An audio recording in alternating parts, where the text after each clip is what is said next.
حدیث میں نبی کریم صلی اللہ علیہ وسلم نے ارشاد فرمایا، ایک مرتبہ صحابہ کرام سے پوچھا کہ یہ بتاؤ کہ مفلس کس کو کہتے ہیں، دیوالیہ جس کو کہتے ہیں؟ تو صحابہ کرام نے عرض کیا کہ رسول اللہ دیوالیہ وہ ہوتا ہے جس کے پاس پیسے نہ ہو، سونا چاندی نہ ہو۔ آپ نے فرمایا کہ نہیں، میں تمہیں بتاتا ہوں کہ حقیقی دیوالیہ کون؟ حقیقی دیوالیہ وہ شخص ہے کہ جو آخرت میں پہنچے گا تو نماز، روزے اور عبادتوں کے بہت ڈھیر لے کر پہنچے گا۔ نمازیں اس نے پڑھی، تلاوت اس نے کی، ذکر اس نے کیا، نظمی اس نے کی، نفلیں اس نے پڑھی، تہجد اس نے پڑھا، بہت بڑا ڈھیر نامہ اعمال کا لے کر پہنچا۔ لیکن جب وہاں پہنچا تو اللہ تو دیکھا کہ بے شمار انسانوں کی بھیڑ لگی ہوئی ہے۔ کوئی کہہ رہا ہے کہ صاحب اس نے میرے پیسے کھائے تھے، کوئی کہہ رہا ہے اس نے مجھے دھوکہ دیا تھا، کوئی کہہ رہا ہے اس نے میری غیبت کی تھی، کوئی کہہ رہا ہے کہ اس نے مجھے ستایا تھا۔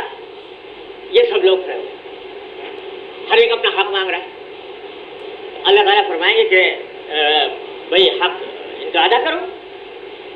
کیسے ادا کرو؟ یہاں تو پیسے ویسے ہیں نہیں، وہاں کی یہاں نہ سونا ہے نہ چاندی، پیسے جو نیکیاں تم لے کر آئے ہو، نماز کی، روزے کی، یہ عبادتوں کی، وہ نیکیاں اس صاحب حقوق کو ادا کریں۔ تو کسی کے پاس نمازیں چلی گئی، کسی کے پاس روزے چلے گئے، کسی کے پاس ذکر چلا گیا، کسی کے پاس تسبیح چلے گئے، یہ ڈھیر لے کر آیا تھا اور سارا ڈھیر اس طرح خالی ہو۔ اور پھر بھی لوگ باقی رہ گئے۔ تو حدیث میں فرمایا کہ اللہ تعالیٰ فرمائیں گے پھر اس کے گناہ اس کے ساتھ ڈالے جائیں۔ تو آیا تھا نیکیاں لے کر اور لے کر گیا گناہ۔ فرمایا حقیقت میں دیوالیہ وہ شخص کہ یہ حقوق العباد کو معمولی بات نہ سمجھے، جس کو ہم محض ہنسی میں اڑا جاتے ہیں۔ یہ بہت بڑی زبردست، سنگین اور خطرناک چیز ہے۔ اور گناہوں کی معافی آسان ہے، اس کی گناہ کی معافی آسان نہیں۔